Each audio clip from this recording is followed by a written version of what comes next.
everyone. Good afternoon, my time. I'm so excited to see all of you join in to this Hood of Chat series, the fourth episode, and a very timely one from all of the feedback we've gotten that, this is just so well timed. So I'm very excited to have you. My name is Confidence Stacey, and I'm your host and moderator for today. We ask that please you mute your mics as you come in. And mute your mics as you come in, so you don't mute your mic, turn off your videos, so you don't disturb the webinar. I see someone's video on, you need to turn it off immediately, please. So please, when you join, kindly have your video and your audio turned off so we can have a really nice time with our subject matter experts who I'll be introducing in no time. I can't tell you how excited I am. But before we go into the event, I just want to tell you a bit about the host organization. We are called No Go for Vaga, and in essence, what we are is just a movement of young people working together to combat preventable digital fraud with consumer-centered sensitization and education. And digital fraud in this context includes email deception, phone-based scams, online fraud, particularly where cyber criminals impersonate trusted organizations. Now we leverage fun experiences and content of this nature to catalyze the decline of digital fraud. One trickle of knowledge and advice at a time. And for this particular event, we're just having center stage discussing oversharing, and just us, behind the scenes when we were trying to just work together with who we need to bring on board. And I was speaking to Chan. We really spoke at length about how this happens in Nigeria and across the world, where people share quite a lot of information, and that's why we titled this "Are You Oversharing?" And our guest for today and our speaker is an amazing person. His name is Stephen Chapendama. He's an amazing person. Just put it in short. And while I want to go into his profile and just read to you in a bit, I want to tell you a bit more too about this particular session. Now, due to the present reality of COVID-19 and the pandemic, a lot of businesses and organizations are closed, while others have, of course, have laid off their employees, and more are still laying off their employees. Now, this is the result of this has been severe hardship on citizenry across the world, especially in Nigeria, where we don't really have government giving out checks to citizens, and to the point where people are willing to share sensitive information in the hope of securing benefits in terms of cash or gifts or something. Now, that's why we're doubling down in this fourth series of this episode, this Hood of Chat series, to explore the ways malicious actors are taking advantage of the coronavirus pandemic to mine personally identifiable information from individuals, and of course, the ways they can use this information for nefarious activities. Now, also, just to put this in very good context, a senior lecturer in criminology at the University of Surrey said social media enables cybercrime and is generating 3.25 billion in global revenue each year. This is alarming. And really, we also saw that the portion of this is enabled by users their oversharing behaviors on social networking platforms. In Nigeria, here you go, bless me, Oga. Bless me, So we really want to talk about that and how such information is collated, how it's analyzed to build a psychoanalytic profile, which is then used to craft convincing layers or even malicious links that are sent and all of those kind of things. So we want to give this knowledge to everyone on this webinar today. And I have, an amazing person, like I said, to speak about this. Just give me a second. We have Stephen Chapendama. Sorry, I hope I'm not pronouncing your name too wrong. Stephen Chapendama. Yeah, great. Yeah. So he is a DevSecOps and cybersecurity professional. Currently working for Fujitsu UK as a platforms lead within the Advanced Threat Center, and also as technology manager for Founder Brian. He's wearing many hats. He's an alumni of the prestigious University of Hertfordshire with a BSc in Computer Science and specialty networks. So he's a great person to speak about this topic. Stephen has previously worked for the infrastructure development team at the University of Hertfordshire, focusing on C and cybersecurity. Stephen has experience within the tech sector, worked for BlackBerry, another global company, as a global network operations center operator, and also Bulletproof as security operations center analyst.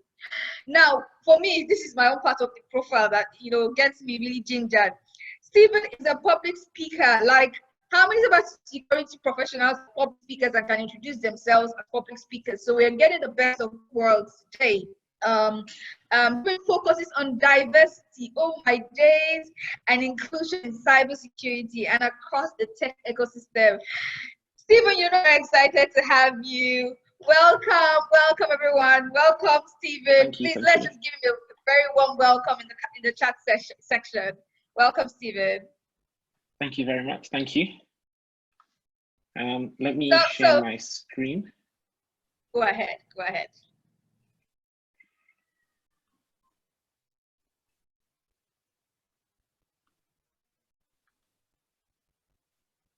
Right, let me know if you can see it. We're going to try to make this as conversational as possible. So I will once in a while interject. Please, I'm not rude. I'm just trying to make this more fun for everyone who is here. Yeah. You're going to say something. Go ahead. Oh yeah, that's fine. We want to make it as interactive as possible. So if people have any questions, just drop them in the chat, and I'm happy to answer them as we go along. Great. Yeah, we good? Yeah. So the topic today that we'll be covering is, are you oversharing on the internet? So this week we've seen so many different stories in regards to social media posts coming back to haunt people, especially in the UK. We've seen the effects that it's had on certain YouTubers, and it's been devastating to watch. So hopefully after the end of this session, we'll give you a better idea of how you can protect yourself on social media. Awesome. So my name is Stephen Chapendama. I'm actually Zimbabwean and I now live in the UK. So I'm the platforms lead at Fujitsu, where I work within the Advanced Threat Center, and I also focus as well on Foundivine, where I'm a technology manager. So working with Foundivine has given me access to entrepreneurs, startups, and during this crisis that we're in, it's sort of given me an overview of what's going on for founders, how they're coping with COVID, and also in working for Fujitsu, seeing how larger businesses are reacting to it. So my experience has also been in higher education. Bulletproof was a startup, and BlackBerry, everyone knows the brand. So as we enter this sort of crisis that we're in, COVID, it's a global pandemic and it has everyone working from home. So right now, normally I would have been at lunch, in the office somewhere, sat in a car park, probably on social media. But now I'm at home. So how has COVID-19 affected businesses? It's created a greater risk, as employees now have to either connect remotely to access work, and it's giving IT departments a headache, trying to understand every device now connecting to their network. Because usually when companies give out, let's say, standard issue laptops, they put certain security measures in place to say, well, you can't go on this website, you can go on this website, you can't do this. But as people are now sometimes using their own devices because they've been forced to work from home, it's creating so much risk in terms of data that can affect the company, because you don't actually know what's on someone's personal computer. If 2 weeks ago a virus was installed, that's not something you would know. So for an IT department, unless you're rolling out antivirus and protective measures across all personal devices, it's going to prove to be quite expensive. But one of the issues that COVID has created is, well, one of the, I'd say, human emotion. Everyone is worried about relatives, and this has created an environment that cyber criminals love. So I was on Twitter literally yesterday, looking for a slide that would paint the picture of cybersecurity. And I saw this tweet by Afi Geleba. She's the head of digital communications in the presidency of the Republic of South Africa. So it's not a cyber criminal, but she posted an interesting tweet where It's posed as a game. Let's make a royal wedding guest list. If you provide her with your name, and then she'll give you a title, Lord or Lady, your first name of your grandparents, the surname of your first pet, and followed by this name of the street you grew up on.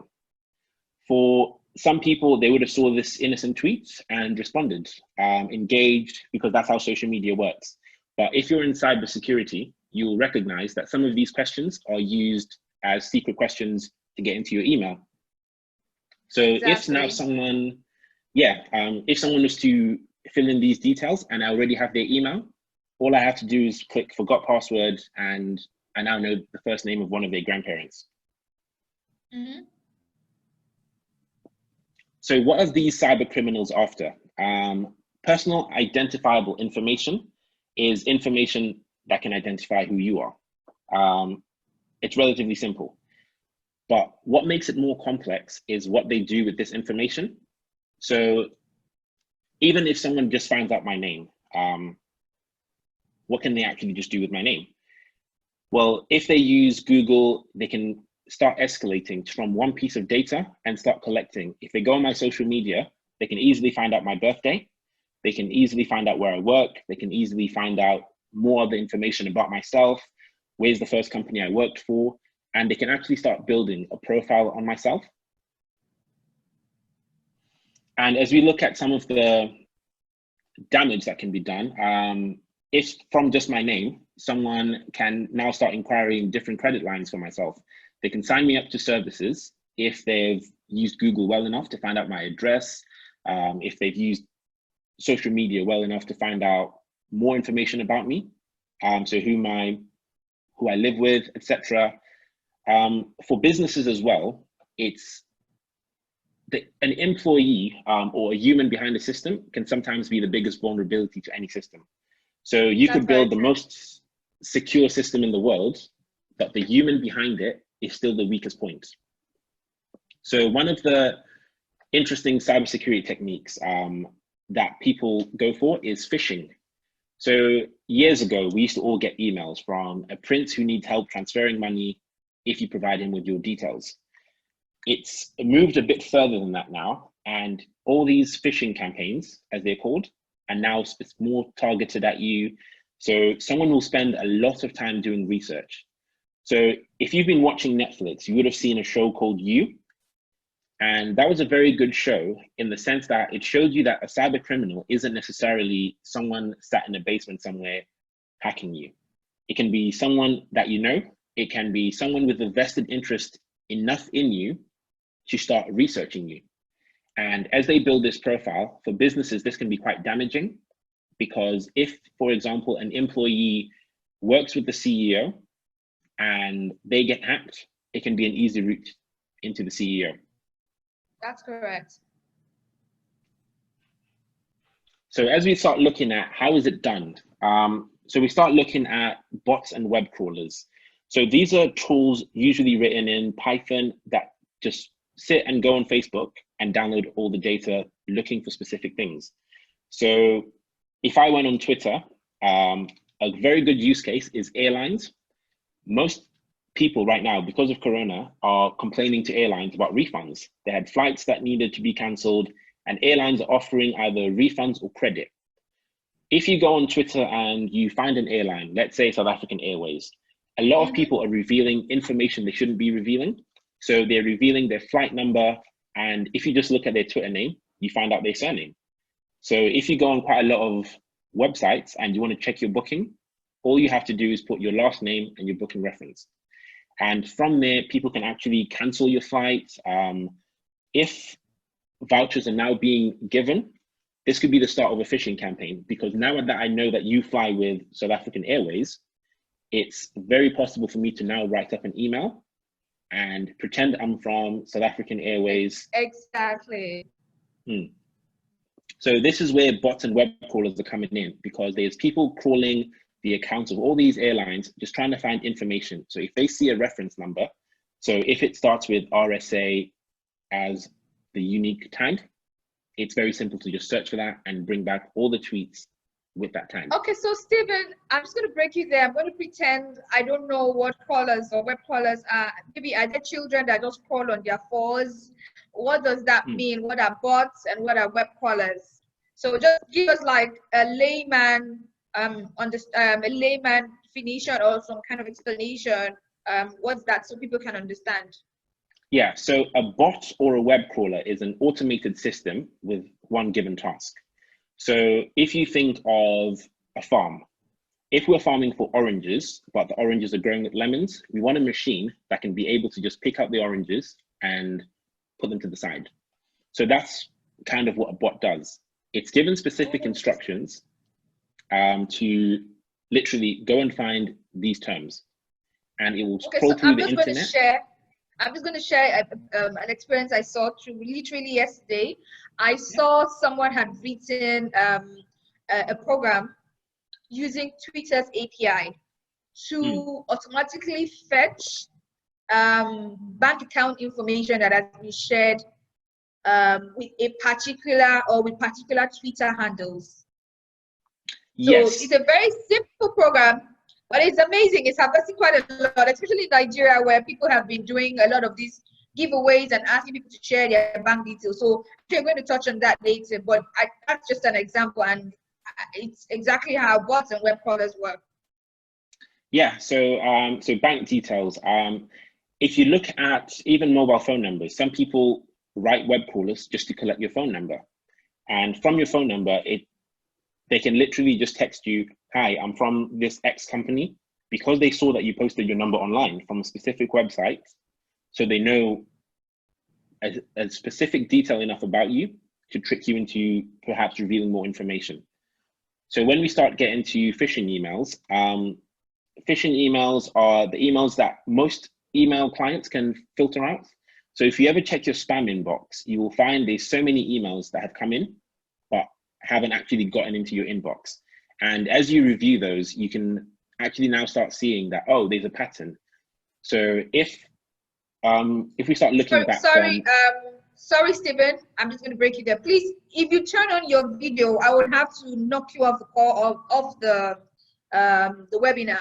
Please do not turn on your video and do not turn on your mics. You can turn on your mics when we're taking questions and you're asked to turn on your mic. Please do not turn on video. Thank you so much. No issues, no issues. So yeah, with phishing emails, if you go through your inbox, you will find that from about January, you would have started seeing more phishing emails mentioning COVID, mentioning coronavirus. It could be someone offering, as different governments have been issuing different responses. So for example, in America, there was talks of the government would issue $1,200 US checks. A lot of Americans would have been getting emails tailored to that government response. In the UK, we've been seeing banks have been supposedly issuing business loans. So if you're in a startup, you will have found that your phishing emails are more tailored towards giving you a line of credit. So this is something that's become quite a problem. So yesterday, the UK government launched an email address where you can now forward phishing campaigns. So this will be used to train machine learning models so we can understand better what are some of these campaigns that are happening. Very interesting. And yeah, so sometimes it's not even digital. So a lot of people think that, oh, social media is all digital. So when you go to networking events, for example, and you talk to people, sometimes you reveal quite a lot of information that you don't even know. So this is also something that we need to be wary of because you never know who's listening. If you're using your laptop or your phone, there's a term in cybersecurity called shoulder surfing. You actually don't know who's looking over your shoulder.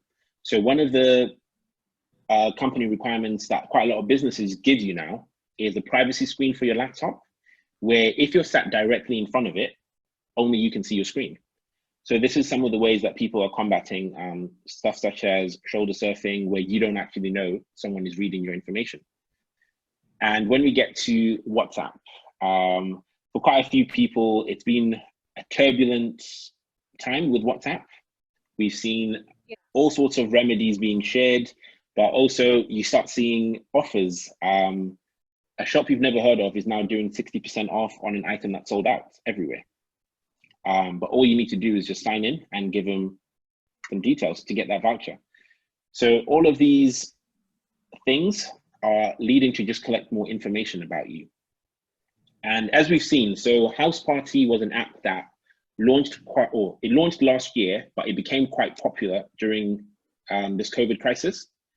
Yeah. And as recently as about a month ago, they tweeted saying they were looking to pay a bounty of $1 million to find out who had been starting rumors about them, that they were leaking data. It's a tag that no business wants, that you're sharing personal information. So when you're now installing apps, because obviously right now people are bored, people are at home, you're trying so many different things just to be entertained. Make sure you check all the app permissions. If you're installing a calendar app and it's asking for permission to your photos, that's a bit sketchy.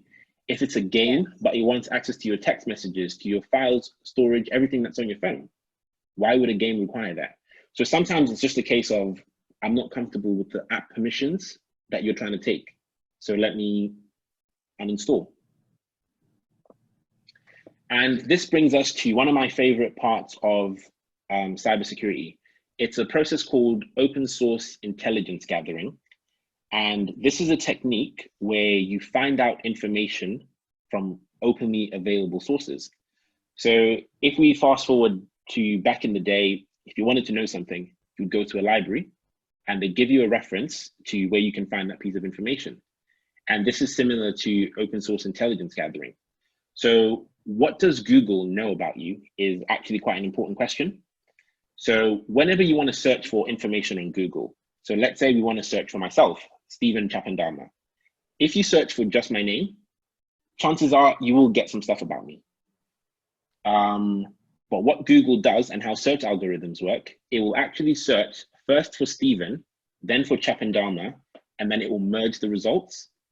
So you will get some results for other Chapendamas, my other family members, and you'll get results for all the wonderful things people called Stephen are doing. But if you put quotation marks, it becomes what's called an explicit search.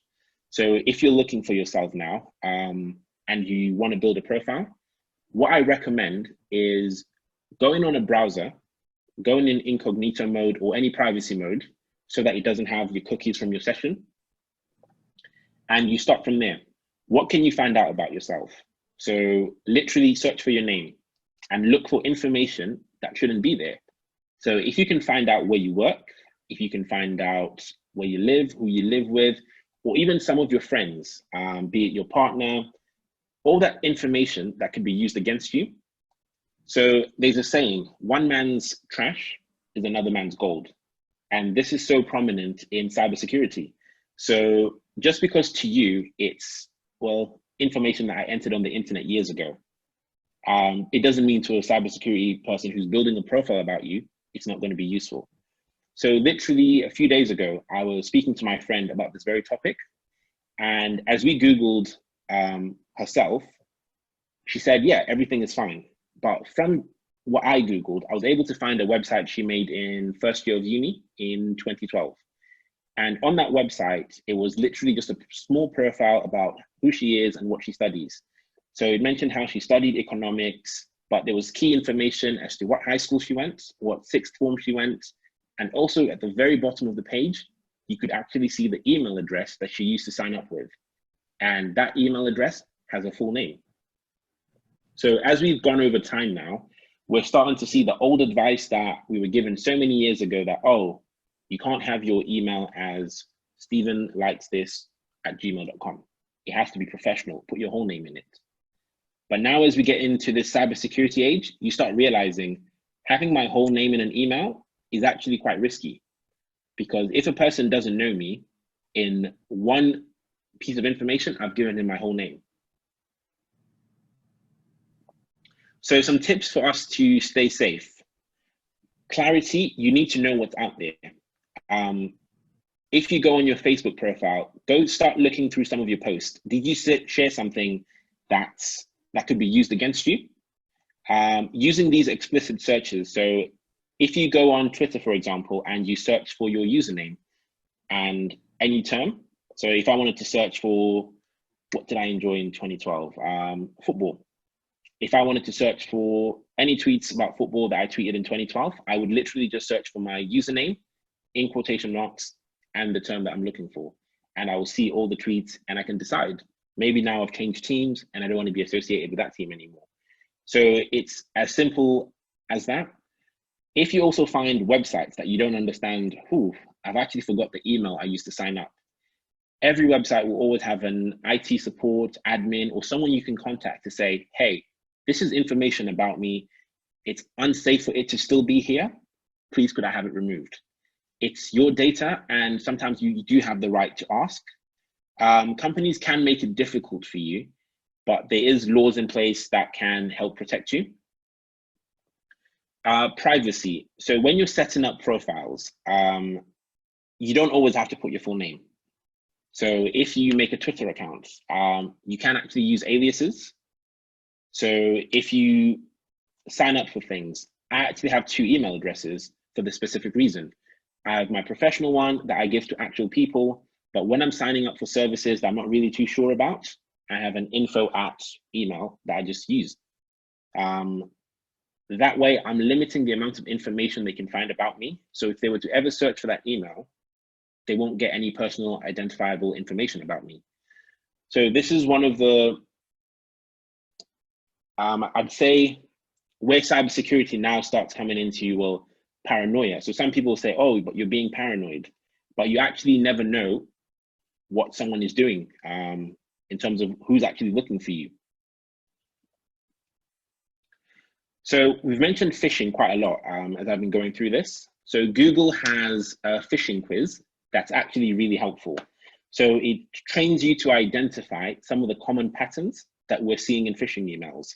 So when I did the test, I managed to get 7 out of 8.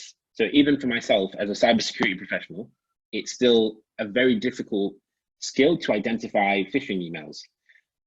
So now when we start thinking, so I have a tech background, you would think, oh, I'd be able to spot some of these. Some of these campaigns are so complex. So when I worked for a university, academics are deemed to be some of the smartest people that we have. But when it came down to it, they were often tricked quite a few times. It could be something as simple as they've won an award for their research. And that's someone playing on an academic's emotions because they've worked hard to be where they are. So when they start finally getting recognition, they might not actually read the whole email because they're so happy that someone has acknowledged their work. So they would click on it. Then there was emails in regards to pay rises. Once a year, there's always strike action in regards to academia. They want more pay. And cybersecurity or malicious threats would be sending out emails saying, yeah, the Vice Chancellor has approved your pay rise. The email would always be in a similar format to what our university branding was, but it would lead to a completely different website. And quite a few people would always fall for that. So as we're now starting to get into the age where we're seeing quite a lot of cloud services and websites aren't necessarily recognizable anymore. So it's no longer a case of you can just read the link and know what's going on. So people are finding it more difficult to distinguish what's real and what's not based on that. And some of these fake campaigns even purchase certificates themselves. So people used to use the browser trusted system where they could see the security certificate. And that's not an option anymore because, yeah, anyone can buy one. So I recently wrote a guide about setting up a phishing server and how long that would take. Honestly, it took about 5 minutes for me to actually build and deploy it because you can actually, using a service called GoFish, you can actually just build an email phishing server. And from there, I can just go on the internet and search for an email list and write a perfectly crafted campaign to say, okay, during this COVID crisis, I'm looking to give someone, you know, a grant of £200. It's a low enough amount that someone would be like, yeah, that seems about real, that they would click on it. And depending on what's on the end of that phishing campaign, I could ask for bank details as to where to transfer the money. And yeah, that's how you can get people. But yeah, these are my... I'm really keen to just, on that last note, sort of like tell us practically, like if I shared my account details online, what's possible? What can go wrong? You know, because with what we're seeing in Nigeria is people are not even going through the whole length, for example, of setting up phishing. But in some cases, people are not going the whole length of setting up, say, phishing campaigns. They're just simply doing giveaways online, and people are openly sharing this information on social media, willingly doing so, just to be picked randomly to benefit. So what can be done with each of these kind of personal, very personal and sensitive information? What can be done if I know your account number, for example? So if I know your bank account number, it is very possible for me to call your bank and pretend to be you. So the most common question your bank will ask you, oh, what's your account number? What's your sort code? What's your address? And if you've shared all this information, it could be during, so let's say a quiz, to say, if you answer this quiz, you have a chance to win. And if it's a raffle, we need your information, we need your address so we can send you the prize. So people are using this information to call up a bank and pretend to be you and say, yeah, I'm having an issue. So one of the common tales of something isn't real is pressure. So if you ever receive a call at work and someone tells you the CEO needs this urgently, we need to circumvent all security protocols and get this transfer done immediately. Here's his details, please, it's an emergency. And this is how people have been tricking businesses as well into either revealing sensitive information or actually transferring funds. So sometimes it doesn't even have to be as complex as ransomware. It could literally be someone who's very assertive, giving someone a call and trying to put pressure on them to reveal information. So bank details being shared, it's actually quite a scary one, and it's not actually your fault when it then happens, because it's always, well, your bank's security processes, they're not robust enough in this current climate.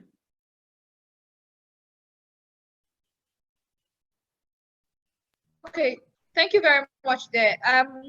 I also want to add that with this kind of information open, people can sort of, because we see a lot of phishing calls in Nigeria, where people call you pretending to be your bank.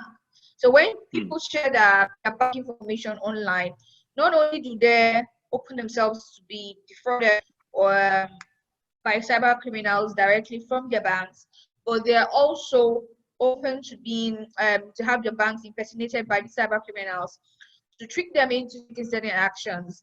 To an extent, to certain account can be set up and you're used for criminal activities under your name, and I know you were more or something like that. So that's something that can be done. Please, can you turn off your video? Whoever just come on with video, can you turn it off immediately? We will not have you have your video on, please. So basically, these kind of sorry, just let me just stop this video. Guys, if you turn on your video, I might have to kick you out of the webinar. So with this kind of information out, it makes it a whole lot easier for people for cyber criminals to impersonate banks and defraud people. It also makes it easier for cyber criminals to defraud people from their banks, because they have so much information. And so also, I'm just going to have to remove this person right away from the webinar. We are just said now not to turn on your camera, so I will definitely be taking off anyone who turns on their cameras right now. I will just be taking you off. So with all of that, sorry, I'm just going to talk again on the camera issue. You're distracting us, and because you're distracting us, we will not get the best of this webinar. If you turn on your video, you are distracting us and would have to immediately just evict you. Please do not turn on your video. And if you're turning on your audio, it will just be when you're called up to ask a question or to speak. But please do not turn this on. So with that said, we'll just go into the questions because I noticed you just finished your presentation. You wanted to speak about your social networks. Please go ahead and do that. Oh, yeah, I was just saying, if you want to connect on social media, if you have any questions about anything to do with privacy and how you can best protect yourself, yeah, I'm happy to answer any questions.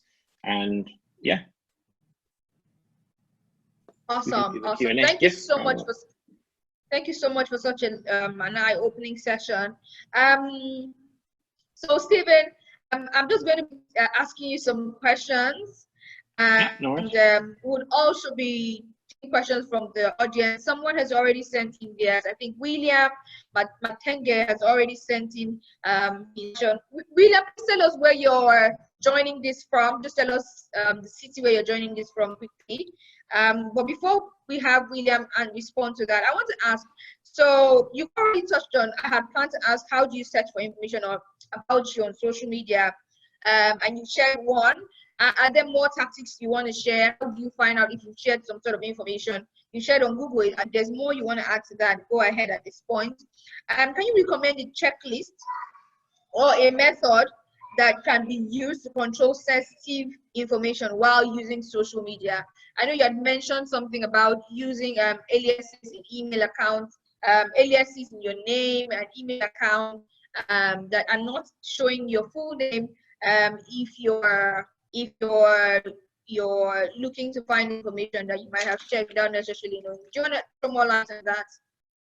Yeah. So in terms of how you can further protect yourself on social media, one thing a lot of people tend to do is post in real time. So it could be if I go to a restaurant and I'll go on Instagram and say, yeah, this is where I'm eating. That could be actually dangerous because someone now knows you're not home.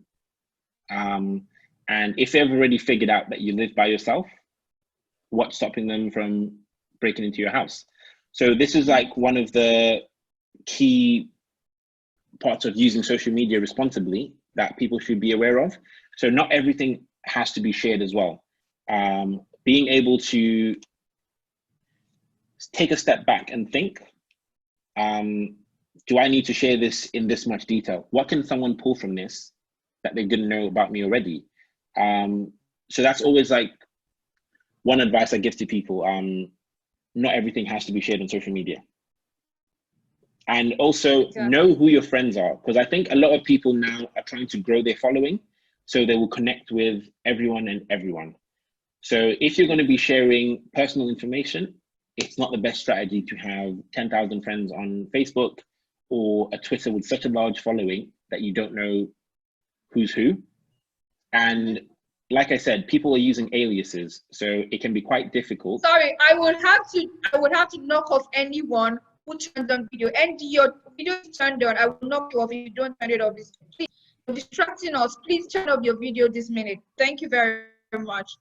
I will knock you off after 10 seconds. Please turn off your video, NG.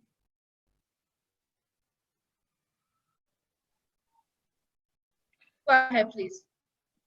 Yeah, so I was just saying, even on social media now, a lot of people use aliases as well. So you actually might not know who you connected with. So always be wary of that when you're sharing information. Okay, so I'll just give them something very practical. I'll put myself on the spotlight. When I want to share personal information, I have basically over time learned how not to share it on platforms like my Instagram, for example. I generally share it in my small space, which is like my WhatsApp stories. And that's where I celebrate like almost about anything I want to celebrate, and I share like personal stuff. So that's another approach you could take, because I just want everyone that's on this webinar to sort of strike a balance between being human and being yourself. Wanting to share those beautiful things that you're doing, where you're eating, what you're eating, you know, having to be able to do maybe those things are something that you really love, but be able to do them in a way that it doesn't put you at risk. It's sometimes even just compartmentalizing in terms of what platforms you share that and what is more appropriate. Because, for example, I know that people that are on my WhatsApp are people I know personally, so it's easier to sort of manage that. So that's something you could also do. And someone was saying something about Google Docs being used to also do that search. So maybe you might invite him just briefly if he's in a position to do video, to just join us and make this a bit more fun, and then share. Please, if you said something about Google Docs, just send a message on the chat section so we can invite you to speak about that. And while we're waiting for that person to come on, I'll just ask another question here. How would you evaluate the use of anonymous services like anonymous emails and phone numbers in promoting online safety? Yeah, I definitely am an advocate for that. So there's a service called Proton that offers you anonymous emails that doesn't ask for too much information when you sign up. So as everyone says, Google mines quite a lot of data, and same with Facebook, WhatsApp, etc. So people aren't comfortable with all that data being at risk. So let's look at, I have a Gmail, for example, that I've had for years. Within the settings of my Gmail, I'm able to find search history, voice search history, from just asking my phone from about 2010. So then you wonder, why does Google keep data from not far back about you? So if that data was to ever get leaked, it's too much information. Whereas if I was using an anonymous email like Proton, for example, I have limited the amount of damage that can be done. Okay. So, is this another question here? Go ahead. Sorry, I broke you there. Oh, sorry. I was going to mention the Google Docs that was mentioned before as well. So to give people an idea of what that is. So Google Docs are search parameters that you can use on Google. So if you're looking for a specific thing, let's say vulnerable websites that don't have certificates, you can find a specific search that will give you that result. If you're looking for Facebook profiles that are of from a certain area and are open and you can see all the pictures, you can actually run a Google Doc search to find that information. So these are just very complex search queries that you can use to crawl through social media as well. Great. So maybe what we're going to do is at the end of this webinar, we will sort of share a couple of those sort of Google search, Google Doc search queries that you can use to sort of find personal information that you might have shared about yourself online that you do not know. That's something we will do for them. Yeah, Stephen? Yeah, that's fine. Yes, definitely do that. Great. So my last question before I start getting questions from Melissa and other people in the chat section is, how can we so this string one, so do you recommend using false information, giving false information on social media as a means of obfuscation when legitimate information cannot be deleted? And also, how can we promote a healthy use of our information on social media with top individuals requesting for them to give out money or gifts? You need to be explicitly clear. So when giving out information, find out what information they need and question. So if it's for money or gifts, understand why they need that data and what they plan on doing with that data. So if, for example, you feel just your name and address is necessary, but they're now asking for extra information that doesn't warrant what they're offering, sometimes it's just best to turn away and say, no, I'm not comfortable giving that much data.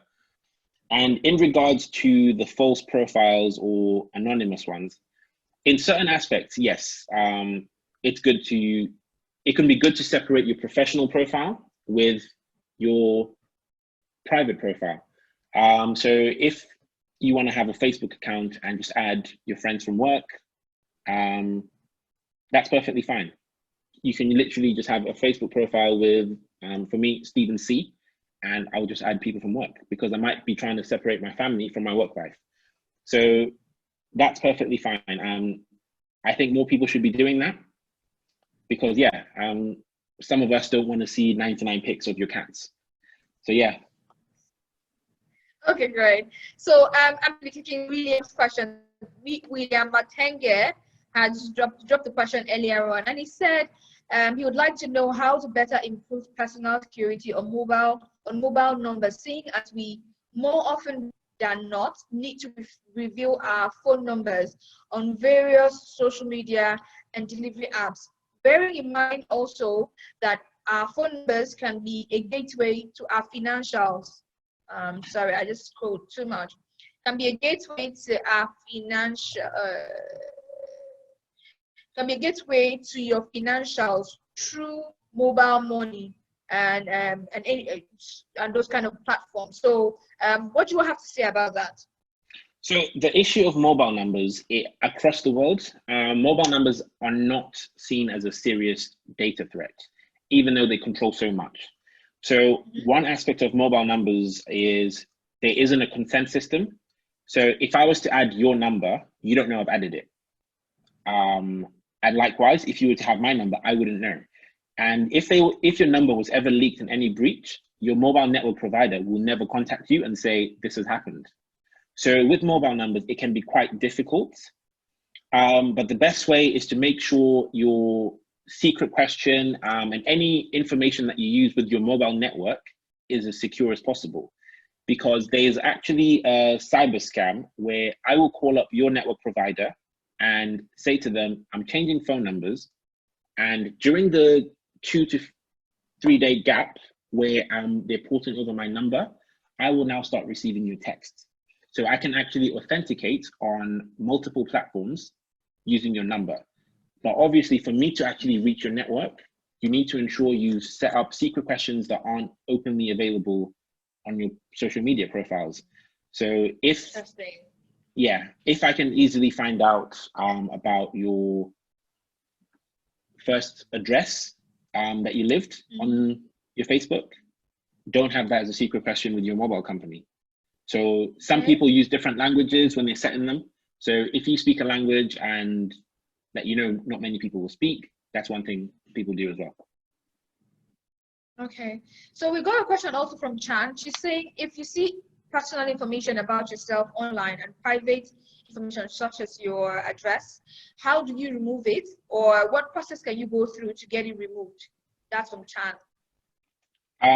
So yeah, if you're in Europe, for example, there is now legislation in place through the EU where you can ask Google to have that information removed about yourself. This information is openly available. I think, yeah, anyone can actually now ask Google that I don't want this information coming up on search results. So it might not remove it. Europe, the UK, it should cover Africa as well. But I'll definitely check on that. Yeah, please check on that. We need to be sure. Yeah, so it doesn't remove the data from the websites because some of these websites are very difficult to have your data removed, but it stops it being searchable, which is equally important. Okay.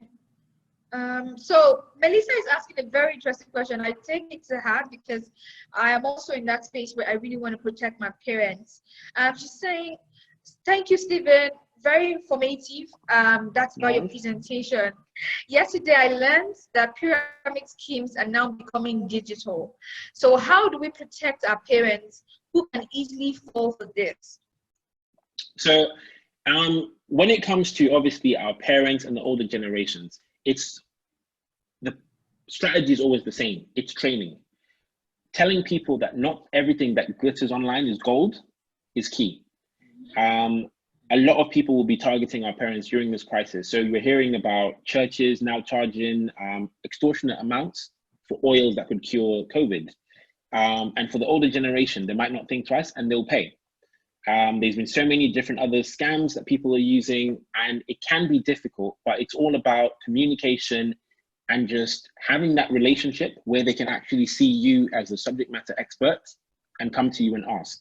So if people don't communicate, it can be quite difficult, but there isn't an easy answer to say, here you go, this is parent proof. Because even for myself, my mom occasionally she will sign up to something, and then she'll ask me after, and I'm looking at it and I can tell that website doesn't look right. So it can be difficult, especially in this WhatsApp chain message gang that all our parents seem to be in. I've told her, don't forward messages. Don't forward it to me. Yeah.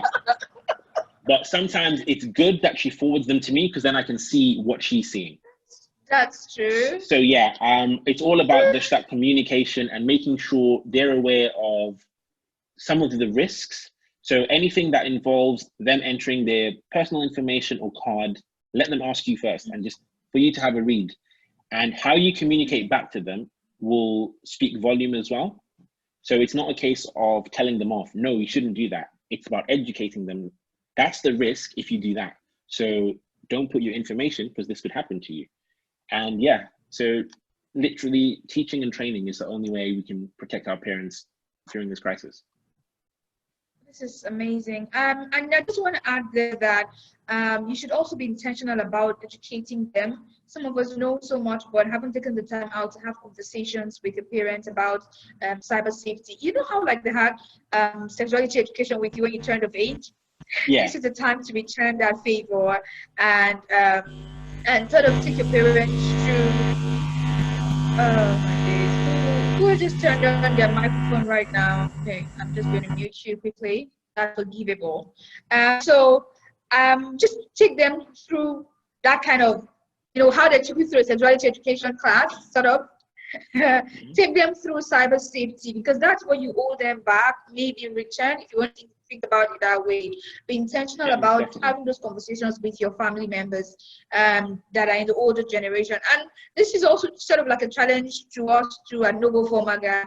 I think one of the key things we're going to have to do, and we're open to your suggestions, please just write us or just drop your comments in the group chat if you want us to do something, especially events for older generation, people in their 50s and above. Let's say people in their late 40s and above, please drop us a message and we will definitely plan towards that and work our resources towards that. So this for me is a call to action also. Someone is asking, Olua Bumi, she's asking, how do I undo the account I registered on and I don't remember? Melissa is also asking that are sites like onroll.com which help you sites like onroll.com which help you to subscribe safe? Are they safe? Is onroll.com safe? Yeah, so sites like that, some of them are good, but always be wary of what it's asking of you. So there's quite a lot of sites that will say, oh, we can delete your Twitter information. But if you actually check Twitter's API and its rules, it tells you you can't delete X amount of tweets within a certain time period. So that means any service offering that could actually not be true. They're looking for access into your Twitter account. So when you connect even your Facebook profile to a new service, it will always tell you that this app is going to be looking for your personal name, your email, your Facebook friends, and always review that and see, is that necessary? If the answer is no, then don't sign up to those services. But in terms of email, if you check in Gmail, there's actually an option to unsubscribe straight from Gmail. So you can literally just click through that and unsubscribe. But when we share the resources after this chat, I'll definitely find one where you can be able to unsubscribe from quite a lot of these services. Okay, so I just got a message now from Saluwa Malik, and I think I want to share it. It says, and also using Google Alert is useful to call Google for anywhere your name or your date appears, and they send it to you via email real time. People use this for different things, so you could also use this to sort of monitor what's online about you. Chan is asking another question. Yeah, Chan is asking another question. It says here, hi Steve, great presentation. Now he has a question. I don't know if it's a he or a she. So Chan says, if you see information about yourself online and private information such as address, oh no, we've taken this. We've already taken this. We've already taken this question. So I'm going to think that there are no questions. Sorry, I'm just going to really make sure that I haven't missed anyone's questions. Yeah. Okay. Sorry. Okay. So Eyina is our community manager. He was just on to Michael Basil. I'm sorry to stick to you. Oh, was it a question, Eyina? Let me just read out what he said. Stephen, Right, I can see, yeah. directed at you. Can you see it? Yeah, It I says can something see it. about Michael Basil, an OSINT and privacy professional. It's about filling the internet with false information about yourself. For example, if you do a Google search and you see your house address online, it says if you can't delete the data, register an overseas with a false address. So this fake information populates on the internet. What do you think about this practice?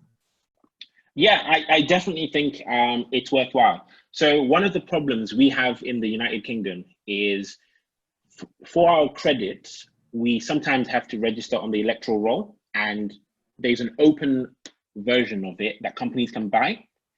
And because they are buying this information, they are now building a map of who lives in your house, who's lived in the house previously, and this data is openly available on the internet. So sometimes if I search for something and a specific website comes up, I already know it's going to tell me literally someone's address. And I think that's a very terrible practice to have. So when we look at, for example, during this COVID crisis, domestic violence, violence against women is alarmingly high. And people are now being given these tools to literally search for someone's parents and find out where they live. So if someone is seeking refuge, you can actually find out people's addresses. So having false information that counterbalances and at least deters and confuses people who are looking for it, I think that's perfectly fine.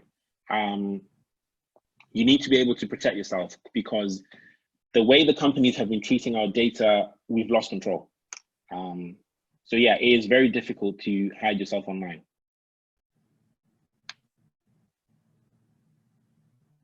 Okay. Okay, so someone is saying something I'm not quite clear on. Oh, the Emmanuel is passwords, asking yeah. something about different sites. So I'm not sure. Emmanuel, provide clarity. We have just 2 more minutes before we go, but I'm just going to tell everyone about some of the things that No4 Vaga is doing and how you can key in. We have recently launched a snippet into Africa's first Storified Cybersecurity Awareness Handbook. You can definitely download that for free on our website, no4vaga.org/book. I'm just going to type the URL here.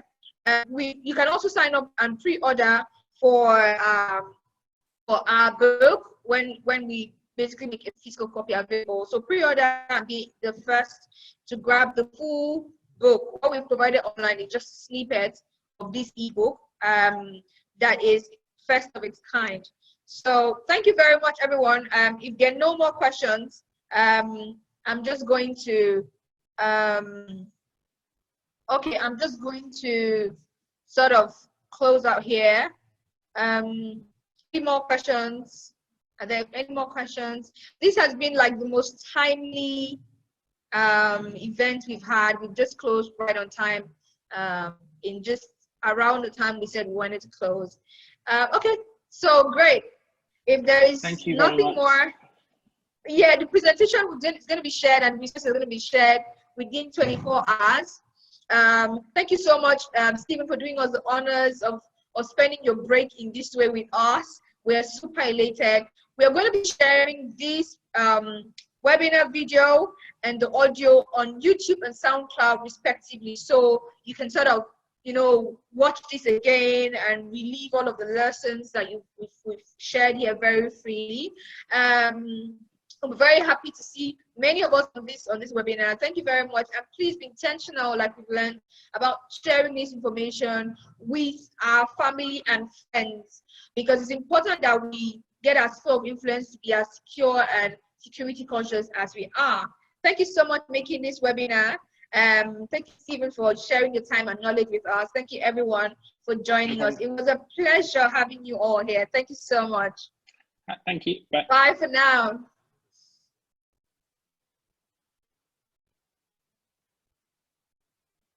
Bye, everyone. Thank you.